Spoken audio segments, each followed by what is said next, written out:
معدن الجود والکرم صلاة و سلاما علیک یا سیدی یا مکی یا مدنی یا عربی یا قرشی یا ہاشمی یا رسول اللہ۔ محمد کی محبت،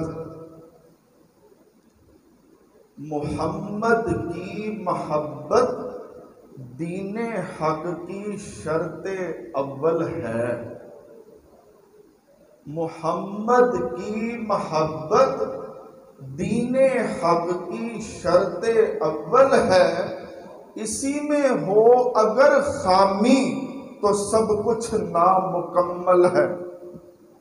آپ کی سبحان اللہ کی آواز نہیں آئی۔ دیکھیے عموماً ہم بیان کرتے ہیں، بھلے قاری شوکت صاحب ہوں یا میں، ہماری ایک عادت ہے کہ ہم سامنے والے کو مجبور نہیں کرتے، لیکن آپ اپنے زندہ رہنے کا ثبوت لازمی دیجیے گا۔ وہ اس وجہ سے اگر آپ ہاں نہ میں جواب دیتے رہیں گے تو مجھے ذرا بات کرنے میں آسانی ہوگی اور آپ کو سمجھنے میں آسانی ہوگی۔ اگر ہم خاموش بیٹھ گئے، صرف زیارت کرتے رہے ایک دوسرے کی، تو پھر بات کرنے کی لطف نہیں آئے گا۔ کیا خیال ہے؟ ایک مرتبہ پھر اللہ کا ذکر کرنے کے لیے سبحان اللہ کہہ دیجیے۔ تو یہ میں آپ کی آواز سنتا رہوں گا۔ اب یہ مدنی منع تو زور سے بولے نا ذرا، تو ایسا نہ ہو کہ مجھے لگے کہ میں شاید دیواروں سے بات کر رہا ہوں۔ آج کی یہ عظیم و شان محفل، یہ اجتماع آپ قاری صاحب سے سن چکے کہ یہ بسلسلہ ختم قرآن پاک مصلح سنایا حافظ قاری صاحب ہمارے اس مدرسۃ المدینہ کے، اور نہ صرف انہوں نے مصلح سنایا ہے بلکہ اس مدرسۃ المدینہ میں پڑھنے والے بچوں کو مصلح سنانے کے لیے ٹرین بھی کیا ہے۔ آپ سمجھے؟ ایک تو مصلح پڑھنا، اور پھر مصلح پڑھنے کے ساتھ ساتھ بچوں کو مصلح پر کھڑا کرنا کہ چل بچے اب میرے سامنے پہلے قرآن مجید پڑھ کے سنا، پھر مسجد میں اگلے سال سنانا ہے۔ تو یہ بڑی سعادت کی بات ہے کہ ایسا قاری صاحب مدرسے میں موجود ہے کہ جو خود بھی قرآن تراویح میں سنانے والے ہیں اور بچوں کو بھی تیار کرنے والے ہیں۔ آپ کی پھر آواز نہیں آئے گی۔ اگر خوشی ہوتی ہے آپ کو کہ ماشاءاللہ آپ نے کارکردگی قاری صاحب سے سنی کہ ایک سال میں 22 بچوں نے حفظ قرآن کی سعادت حاصل کی، یہ کم تعداد نہیں ہے، یہ کم تعداد نہیں ہے۔ ایک سال میں 31 بچوں نے، جو مجھے یاد پڑ رہا ہے ایسے نا قاری صاحب، 31 بچوں نے دیکھ کر یعنی ناظرہ قرآن مجید پڑھنے کی سعادت حاصل کی۔ یہ اس محلے میں جو بھی بچے آنے والے ہیں، یہ یقین بہت بڑی کامیابی ہے۔ میں خود بھی پڑھاتا رہا ہوں، اور یہ حفظ کروانا بہت مشکل کام ہے۔ اور ماشاءاللہ کہ آپ مدرسۃ المدینہ کی کارکردگی سن چکے، آئیے اب ان کا تذکرہ سنتے ہیں کہ ہو نہ یہ پھول تو بلبل کا ترنم بے نہ ہو نہ یہ پھول تو بلبل کا ترنم بھی نہ ہو، چمن دہر میں کلیوں کا تبسم بھی نہ ہو، یہ نہ ساقی ہو تو پھر میں بھی نہ ہو، خم بھی نہ ہو، بزم توحید میں دنیا میں نہ ہو، تم بھی نہ ہو، خیمہ افلاک کا استادہ اسی نام سے ہے، نبض ہستی تپش آمادہ اسی نام سے ہے۔ علامہ اقبال صاحب فرما رہے ہیں، یہ خالی میرا وجدان نہیں ہے، آپ علامہ اقبال صاحب کا علم بھی جانتے ہیں اور عشق بھی جانتے ہیں۔ کوئی چھپی ہوئی ہستی تو کا نام تو نہیں لیا میں نے۔ فرماتے ہیں کہ یہ جو ساتوں آسمانوں کا یہ سروں پر خیمہ تنا ہوا دیکھ رہے ہو، یہ آسمان نیلگوں نیلا آسمان ہم دیکھتے ہیں اپنے اوپر، دیکھا ہے نا آپ نے، بغیر ستون کے کھڑا ہے۔ علامہ اقبال صاحب فرما رہے ہیں اس میں آسمان کا کوئی کمال نہیں ہے، یہ نام محمد کی برکت سے کھڑا ہے۔ علامہ اقبال صاحب، یہ میرا وجدان نہیں، آپ ان کا علم بھی جانتے ہیں، عشق بھی جانتے ہیں۔ فرمایا کہ خیمہ افلاک کا استادہ اسی نام سے ہے، نبض ہستی تپش آمادہ اسی نام سے ہے، کہ کائنات کا یہ جو نظام چل رہا ہے، یہ سورج کا طلوع ہونا اور پھر چاند کا نکلنا، یہ دنیا کی بہاریں، یہ فقط نام محمد کی برکت سے ہیں۔ کہ جس کو بازبان اعلیٰ حضرت کہیں کہ آقا علیہ السلام تو کل جہان کی جان ہے، اگر جان ہی نہ ہو تو جہان کیسے ہو؟ جان ہے دو جہان کی جبھی تو یہ جہان ہے۔ تو بقول اعلیٰ حضرت یہاں آپ علامہ اقبال صاحب کو پڑھیں، تعلیم ایک ہی ملے گی، عشق مصطفیٰ کی۔ اللہ رب العزت قرآن مجید میں ارشاد فرماتا ہے قُلْ إِن كُنتُمْ تُحِبُّونَ اللَّهَ فَاتَّبِعُونِي۔ آپ نے پھر سبحان اللہ نہیں کہا۔ میں نے پہلے کہا کہ میری عادت نہیں ہے، لیکن محفل کا ذوق بنتا ہے۔ بات کے اختتام پر اگر آپ سبحان اللہ کہیں گے، دیکھیے یا تو قرآن پاک پڑھا جا رہا ہوگا یا حضور کی شان بیان کی جا رہی ہوگی، بات یہی ہوگی، تیسری بات انشاءاللہ نہیں ہوگی۔ اللہ نے کلام کا آغاز کیا قل، اے حبیب آپ کہیے، اب پھر بول گئے، فرمایا قل، اے حبیب آپ کہیے۔ اچھا، اس لفظ میں بڑی لذت ہے، محبت بڑی۔ قرآن پاک کی ایک سورت ہے سورۃ الاخلاص، سب کو یاد ہوگی تقریباً، خالص توحید بیان ہوئی ہے۔ اللہ احد، اللہ ایک ہے۔ اللہ فرماتا ہے قل هو اللہ احد، اے حبیب آپ کہیے کہ اللہ ایک ہے، تاکہ مجھ پر جو ایمان لے کر آئے وہ آپ کے وسیلے سے لے کر آئے۔ قل هو اللہ احد، پیارے آپ کہیے اللہ ایک ہے، تاکہ جو مجھے مانے پہلے آپ کو مانے، جو مجھ پر ایمان لے کر آئے پہلے آپ پر ایمان لے کر آئے۔ وہ کیا کسی نے خوب کہا، کل کہہ کر اپنی بات بھی لب سے تیرے سنی، کل کہہ کر اپنی بات بھی لب سے تیرے سنی، اللہ کو ہے کتنی تیری گفتگو پسند۔ تو اللہ فرماتا ہے قل، اے حبیب آپ کہیے۔ کہا کس کو ہے؟ ہم لوگوں سے۔ اولین خطاب صحابہ کرام کو، اور اس کے بعد ہم غلاموں کو۔ قل ان کنتم تحبون اللہ، اگر تم اللہ سے محبت کرنا چاہتے ہو، یا یوں کہیے کہ اگر تمہارا ارادہ اللہ سے محبت کرنے کا ہے، یا یوں کہہ لیجئے اگر تمہارا دعویٰ ہے کہ ہم اللہ سے محبت کرنے والے ہیں، تو آپ کے پاس دعوے کی دلیل ہونی چاہیے، دعویٰ کی دلیل ہونی چاہیے۔ وہ دلیل ہمارے پاس کیا ہے کہ اگر ہمارا دعویٰ ہے کہ ہم اللہ سے محبت کرتے ہیں، یا ہم یہ چاہتے ہیں کہ ہم اللہ سے محبت کرنے والے بن جائیں، ہمیں کیسے معلوم ہو کہ ہم اللہ سے محبت کرنے والے ہیں؟ اللہ قرآن مجید میں ارشاد فرماتا ہے فَاتَّبِعُونِي، تم میرے مصطفیٰ کی پیروی کرنا، یحببکم اللہ، تو پھر جان لو کہ اللہ تمہیں اپنا محبوب بنا لے گا۔ تمہیں اپنے دعوے کی دلیل چاہیے تھی، تم مصطفیٰ کی پیروی کرو، اللہ فرماتا ہے یہ دلیل تمہاری کامل ہو گئی۔ اللہ پاک نہ صرف کہ تم اللہ سے محبت کرتے ہو، یحببکم اللہ، اللہ بھی تم سے پیار کرنے لگے گا۔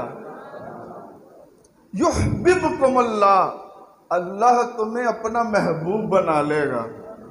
اور دوسری چیز اللہ نے ارشاد فرمائی، توجہ ہے آپ کی، وَيَغْفِرْ لَكُمْ ذُنُوبَكُمْ۔ اب دیکھیے کہ میں دوسری آیات پڑھ کے بیان کو طول نہیں دوں گا۔ ایک جگہ ایسی بھی ہے کہ جس میں کہا گیا کہ آ جائیں رسول پاک علیہ السلام کی بارگاہ میں، آ جائیں، لیکن شرط رکھ دی، فَاسْتَغْفَرَ لَهُمُ الرَّسُولُ۔ دیکھیں میں کھول کے بیان نہیں کر رہا ورنہ بیان لمبا ہو جائے گا، کہ رسول پاک علیہ السلام کی بارگاہ میں حاضری، اور دوسری شرط اللہ نے کیا رکھی کہ رسول بھی تمہارے لیے استغفار کرے۔ ٹھیک ہے جی، یہ جو میں آیت پڑھ رہا ہوں اس میں یہ لفظ نہیں، اس میں سیدھا سیدھا اللہ نے فرمایا یغفر لکم ذنوبکم۔ اگر تم نے مصطفیٰ کی پیروی کر لی، مصطفیٰ کی غلامی کر لی، ان کی محبت دل میں بسا لی، اپنے جذبات ان کے ساتھ وابستہ کر لیے، قلب و نظر میں مصطفیٰ کے جلوے گم رہنے لگے، تو پھر سن لو بغیر طلب کے یغفر لکم ذنوبکم، میں تمہارے گناہوں کو بھی بخش دوں گا۔ ویسے گناہ کیسے بخشوانے ہیں؟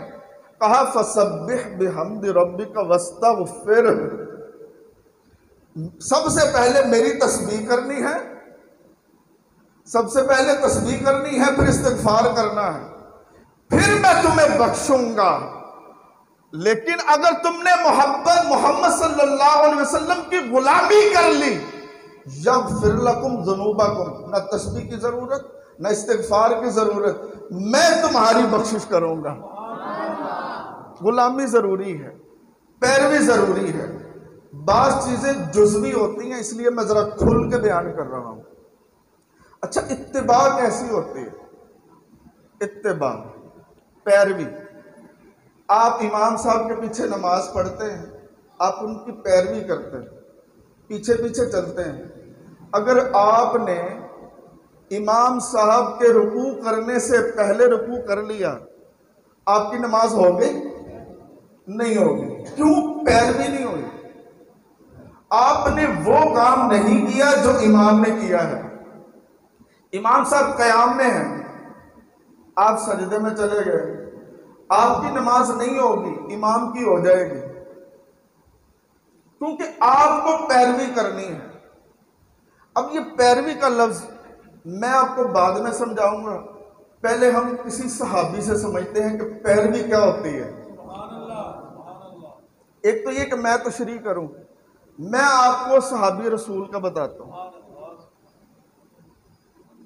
نام ہے عبداللہ بن عمر رضی اللہ تعالیٰ عنہ، خلیفہ دوم حضرت عمر کے صاحبزادے ہیں، اور بڑے ہی سچے عاشق رسول۔ حضرت عبداللہ بن عمر رضی اللہ تعالیٰ عنہ، مصطفیٰ کی پیروی کیسے ہوتی ہے؟ اچھا ایک اشکال کا جواب پہلے ہو جائے۔ دیکھیے کہ قرآن مجید ہم پڑھتے ہیں ہدایت کے لیے، کامیابی کے لیے، اللہ کو راضی کرنے کے لیے۔ ہم نے قرآن مجید کھولا، پڑھنا شروع کیا، اللہ نے فرمایا مومن وہ ہوتے ہیں جو غیب پر ایمان رکھتے ہیں اور نماز کو قائم کرتے ہیں۔ یہی تھی الذین یؤمنون بالغیب ویقیمون الصلاۃ۔ ایسے مومن کون ہے؟ قرآن کے آغاز میں ہی مومنین کی نشانیاں بیان فرمائی گئی۔ مومنین وہ ہیں جو غیب پر ایمان رکھتے ہیں، اللہ کو نہیں دیکھا مانتے ہیں، مصطفیٰ کو دیکھا نہیں تذکرے سن کر مانتے ہیں، ایمان بالغیب بھی ہے اور نماز بھی قائم کرتے ہیں۔ اب آپ رسول اللہ کے بغیر نماز قائم کر کے دکھائیے۔ آپ کو نہ نماز کا طریقہ قرآن میں ملے گا، نہ نماز کی رکعتوں کا بیان آپ کو قرآن میں ملے گا۔ نماز کی رکعات کا بیان قرآن میں نہیں ڈھونڈ سکتے آپ، نماز کا طریقہ قرآن میں نہیں ڈھونڈ سکتے۔ قرآن میں کہا گیا مومن وہ ہے جو زکوٰۃ ادا کرتے ہیں۔ اب زکوٰۃ کا لفظ قرآن سے ڈھونڈ لیں گے، زکوٰۃ ہوتی کیا ہے یہ قرآن سے بیان نہیں کر سکتے آپ۔ آپ نے قرآن مجید پڑھا، آپ کو حج کا ذکر ملا کہ صاحب استطاعت پر حج کرنا فرض زندگی میں ایک مرتبہ، لیکن حج کا طریقہ آپ کو نہیں ملے گا۔ اب یہ جتنے سوالات ہمارے ذہنوں میں قائم ہونے والے ہیں کہ مولا یہ کتاب تو نے ہماری ہدایت کے لیے نازل کی، ہم نے اس کو پڑھا، ہم تو شک میں پڑ گئے، حیرت میں پڑ گئے کہ تو نے کہا نماز قائم کرو، نماز کی تفصیل قرآن میں نہیں ہے۔ مولا تم نے روزے کا کہا، روزے کی تفصیل قرآن میں نہیں ہے۔ مولا تم نے ہمیں حج کرنے کا کہا، مولا حج کی پوری تفصیل قرآن میں نہیں ہے۔ مولا کیا کرے؟ فرمایا ارادہ کیا ہے حج سے؟ حج سے ارادہ کیا ہے؟ نماز سے ارادہ کیا ہے تمہارا؟ مولا ہم تو تجھ سے محبت کرنا چاہتے ہیں، یہی ارادہ ہے۔ اب پھر چپ ہو گئے۔ ارادہ کیا ہے؟ کہ ہم اللہ سے محبت کرنا چاہتے ہیں۔ تو مولا فرماتا ہے فاتبعونی، اگر ارادہ مجھے راضی کرنا ہے تو فاتبعونی، میرا محبوب جو عمل کرتا جائے تم دہراتے جاؤ، جو عمل کرتا جائے دہراتے جاؤ۔ اب میں تھوڑا اور تفصیل سے بیان کرتا ہوں۔ حضرت عبداللہ بن عمر رضی اللہ تعالیٰ عنہ، ان سے کسی نے پوچھ لیا کہ دیکھو جی صلاۃ الحضر اور صلاۃ الخوف یہ تو ہم نے کتاب اللہ میں دیکھ لیا، میں ذرا اس کا خلاصہ بیان کر رہا ہوں، ٹھیک ہے جی؟ کہ صلاۃ الحضر یعنی کہ ہم نماز پڑھتے ہیں مقیم والی حالت میں، اس کو کہتے ہیں صلاۃ الحضر۔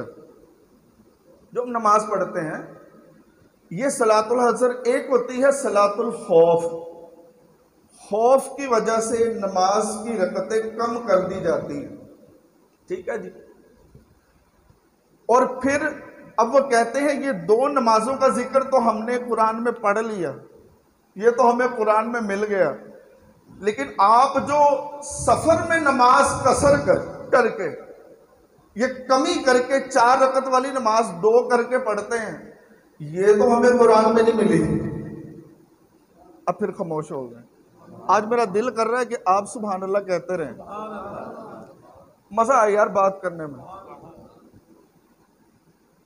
تو حضرت عبداللہ بن عمر رضی اللہ تعالیٰ عنہ، سوال کیا ہوا ہے کہ صلاۃ الحضر اس کا ذکر بھی ہمیں قرآن میں مل گیا، صلاۃ الخوف اس کا ذکر بھی ہمیں قرآن میں مل گیا، لیکن آپ تو سفر کی حالت میں بھی نماز قصر کر کے پڑھتے ہیں، یہ تو بتلائیے یہ قرآن میں کہاں ہے؟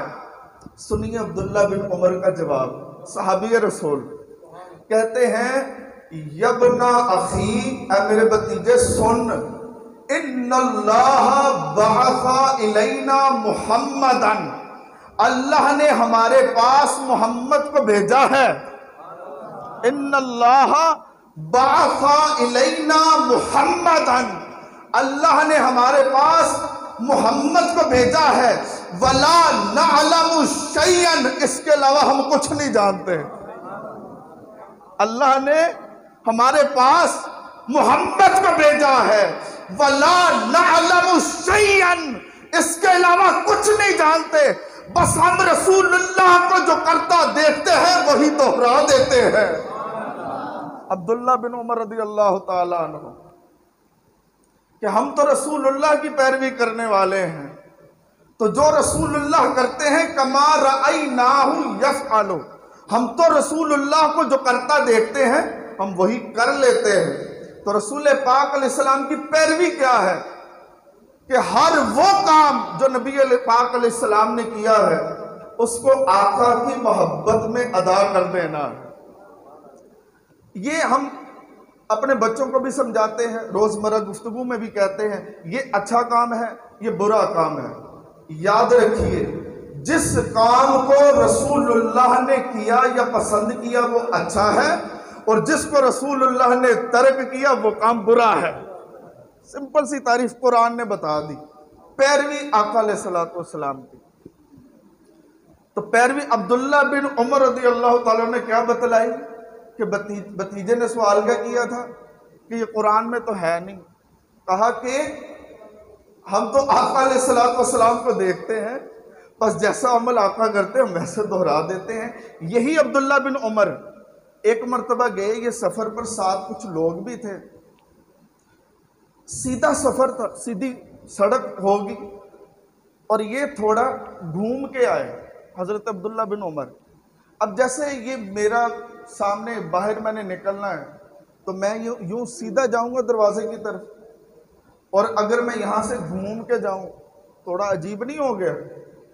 جب سیدھا رستہ ہے جانے کے لیے تو یوں گھوم کے جانے کا کیا مطلب؟ عبداللہ بن عمر رضی اللہ تعالیٰ عنہ کے ساتھ کچھ لوگ موجود تھے. اب یہ نکلے ہیں سفر کے لیے. ایک جگہ ایسی آئی، رستہ سیدھا تھا لیکن عبداللہ بن عمر رضی اللہ تعالیٰ عنہ تھوڑا گھوم کے آئے رستے سے.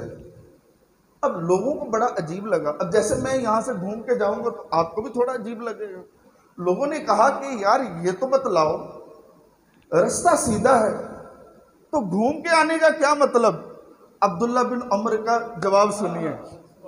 کہتے ہیں یار اور تو کوئی وجہ معلوم نہیں، بس رسول اللہ کو ایسا کرتے دیکھا تھا، میں نے وہی عمل دہرا دیا ہے. یہ ہے محبت رسول اللہ سے، یہ ہے پیروی کہ حکمتیں نہیں دیکھی جاتی کہ یہ کام کیوں کریں، بلکہ یہ دیکھا جاتا ہے کہ محبوب نے یہ کام کیا ہے یا نہیں کیا ہے. تو بس رسول اللہ کی ادا کو اپنانا ہے، یہی پیروی ہے. اور پھر اس محبوب کی پیروی کیوں نہ کی جائے. دیکھیں میں اتباع کو اور کھولنا چاہتا تھا لیکن بیان کا اختتام کرتے ہیں، 11 بجنے والے ہیں. اتباع پیروی رسول اللہ صلی اللہ علیہ وسلم کی کیوں نہ کی جائے. اب دیکھیں پیروی کیوں کرتے ہیں؟ جس سے قلبی لگاؤ ہو جائے. امام کے پیچھے نماز کیوں پڑھتے ہیں؟ قلبی لگاؤ ہوتا ہے، ورنہ آپ پھر اپنی مسجد چھوڑ کر کسی دوسری مسجد میں جائیں گے جس امام کے ساتھ آپ کی بنتی ہے، جس سے دلی تعلق ہے. دلی تعلق کیوں ہوتا ہے؟ بہت ساری وجہ ہوتی ہے. ایک وجہ یہ ہوتی ہے کہ وہ خوبصورت بڑا ہوتا ہے. ٹھیک ہے جی، رسول اللہ صلی اللہ علیہ وسلم حسن. بس یہ 2 باتیں میں نے آپ کو بتانی ہے، بیان کا اختتام. ٹھیک ہے، رسول اللہ صلی اللہ علیہ وسلم کے بارے میں حضرت ابو ہریرہ رضی اللہ تعالیٰ عنہ فرماتے ہیں، میں ان لوگوں کی بات کر رہا ہوں جنہوں نے اپنی آنکھوں سے حضور کا دیدار کیا. کہتے ہیں ما رأیت شیئا احسن من رسول اللہ. حضرت ابو ہریرہ کہتے ہیں میں نے حضور سے بڑھ کر دنیا میں کوئی چیز دیکھی ہی نہیں. حضرت ابو ہریرہ کأن الشمس تجری علی وجہہ، ایسا لگتا تھا کہ سورج حضور کے چہرے میں تیر رہا ہے. ہم نے اگر کسی کی خوبصورتی کی تشبیہ دینی ہو تو ہم فرشی لوگوں کے پاس 2 ہی چیزیں ہیں، ایک آسمان ہے، ایک چاند ہے، اور ایک دوسرا سورج. یا تو ہم چاند سے تشبیہ دیں گے یا سورج سے. اچھا سورج اس پوری کائنات میں سورج سے زیادہ چمکنے والی کوئی چیز ہے نہیں. اسی لیے ابو ہریرہ رضی اللہ تعالیٰ نے سورج کی تشبیہ دی تاکہ بات کھل کے سامنے آ جائے. بتانا یہ تھا کہ آقا علیہ السلام دکھتے کیسے تھے، تو بتلایا کہ ایسا تھا کہ سورج دیکھا ہے نا کیسا چمک رہا ہوتا ہے، بس یوں سمجھ لو کہ آقا علیہ السلام کا چہرہ ایسے چمکتا تھا، ایسے چمکتا تھا، لگتا تھا کہ سورج مشرق سے طلوع نہیں ہوا بلکہ رسول اللہ کے چہرے سے طلوع ہو رہا ہے یوں. اور ایک صحابی کہتے ہیں، بلکہ جابر بن سمرہ رضی اللہ تعالیٰ عنہ، محبت والی بات ہے سن لیجئے، وہ 14ویں رات کا چاند ہے، اور 14ویں رات کا چاند ویسے بڑا خوبصورت ہوتا ہے. 14ویں رات کا چاند ہے. حضرت جابر رضی اللہ تعالیٰ عنہ ایک نظر چاند کی طرف ڈالتے ہیں، آسمان کے چاند کی طرف، دوسری نظر طیبہ کے چاند کی طرف. ایک طرف ایک مرتبہ نظر بھر کے چاند کو دیکھتے ہیں، دوسری نظر رخ والضحیٰ پر پڑتی ہے. اور پھر دل میں خیال آیا کہ یہ چاند زیادہ خوبصورت ہے یا مصطفیٰ کا چہرہ. بار بار تکنے لگے، کبھی چاند کو، کبھی حضور کے چہرے کو، پھر چاند کو، پھر حضور کے چہرے کو. کہتے ہیں بخدا مجھے رسول اللہ کا چہرہ چاند سے بڑھ کر حسین نظر آیا. چاند سے بڑھ کر حسین نظر آیا رسول اللہ کا چہرہ، چاند سے بڑھ کر. اب اس کی ایک عالم نے بڑی پیاری تشریح ہے. وہ کہتے ہیں کہ یہ جو حضرت ابو ہریرہ حضرت جابر بن سمرہ رضی اللہ تعالیٰ نے یہ جو فرمایا ہے کہ چاند سے بڑھ کر حضور کا چہرہ تھا، بالکل سچ فرمایا.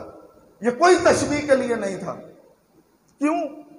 اس لیے کہ چاند کا نور گھٹتا بھی ہے، بڑھتا بھی ہے، گھٹتا بھی ہے، بڑھتا بھی ہے، جبکہ طیبہ کے چاند کا نور گھٹتا نہیں ہے، صرف بڑھتا ہے.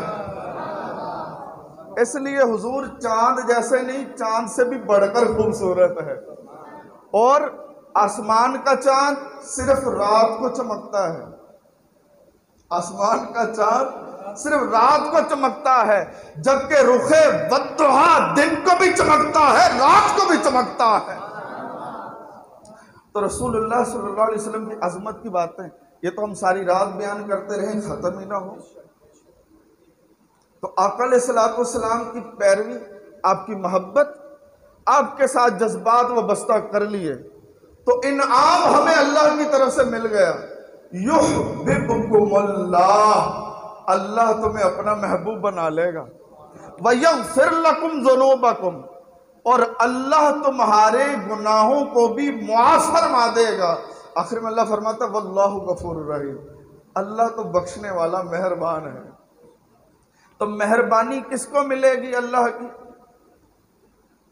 اللہ کی مہربانی کس کو ملے گی؟ جو رسول اللہ کی غلامی اختیار کرے گا، جو رسول اللہ سے محبت کرے گا، جو رسول اللہ کی پیروی کرے گا. آئیے آج کے اجتماع میں ہم نیت کرتے ہیں کہ خالی نعروں تک محدود نہیں رہیں گے، بلکہ عملاً بھی مصطفیٰ علیہ السلام کی پیروی کریں گے.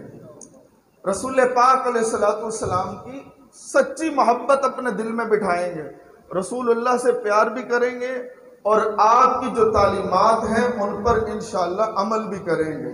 اور آج کے اجتماع میں یہ بھی نیت کریں کہ جن کے بچے حافظ قرآن بن چکے ہیں ان کو تو مبارکباد ہو، اور جن کے بچے ابھی تک حافظ قرآن نہیں بنے تو نیت کر لیجئے کہ اپنے بچوں میں سے ایک بچے کو لازمی لازمی لازمی حافظ قرآن بنائیں گے. ٹھیک ہے؟ دیکھیے آپ روایات سنتے رہتے ہیں، روز محشر صفیں لگی ہوں گی، ہر کوئی کھڑا ہوگا، حساب دے رہا ہوگا. کچھ لوگ ایسے بھی ہوں گے جن کو اعلیٰ قسم کا لباس پہنایا جائے گا، جنت کی طرف لے کے جایا جائے گا. وہ پوچھیں گے کہ ہمارے تو عمل اتنے اچھے نہیں تھے، ہمیں یہ پوشاک کیوں پہنائی جا رہی، اتنی عزت کیوں؟ بتایا جائے گا کہ تم نے اپنے بچوں کو قرآن مجید کی تعلیم دلوائی تھی، اس لیے یہ اعزاز اکرامات مل رہے ہیں. تو ضرور اپنے بچوں کو حافظ قرآن بھی بنائیں. نہ صرف حافظ قرآن، یہ قرآن کا حفظ کرنا انہیں تبھی فائدہ دے گا جب وہ عالم دین بنیں گے. ہم بھی دیکھیں مدرسوں میں کبھی پڑھا کرتے تھے، اور جب بیٹھ کر ہم کسی مبلغ کا بیان سنتے تھے، کسی عالم دین کا، تو ہمارے دل میں بھی خیال آتا تھا. آج ان بچوں کے ذہنوں میں بھی کچھ خیالات آ رہے ہوں گے کہ یار جس طرح یہ قاری صاحب بیان کر رہے ہیں، کبھی ہم بھی بڑے ہو کے آقا علیہ السلام کے حسن کے تذکرے بیان کیا کریں. ہمارے دل میں بھی خیالات آتے تھے کہ ہم بھی یار کاش بڑے ہو کے ہم بھی قرآن کا ترجمہ سیکھیں گے، قرآن کی تفسیر پڑھیں گے، اور آقا علیہ الصلوۃ والسلام کی شانیں بیان کریں گے۔ دیکھیے کچھ بڑے ہو کے ایکٹر بن جاتے ہیں، کچھ گائکی بن جاتے ہیں، گانے گانے والے، ہر ایک کا نصیب ہے۔ ہم اللہ کا شکر ادا کرتے ہیں کہ اللہ تبارک و تعالیٰ نے ہمیں حضور علیہ السلام کی ثنا کرنے والا بنایا ہے۔ اللہ تعالیٰ سے آخر سے دعا کرتا ہوں کہ اللہ پاک ہم سب کا یہاں جمع ہونا اپنی بارگاہ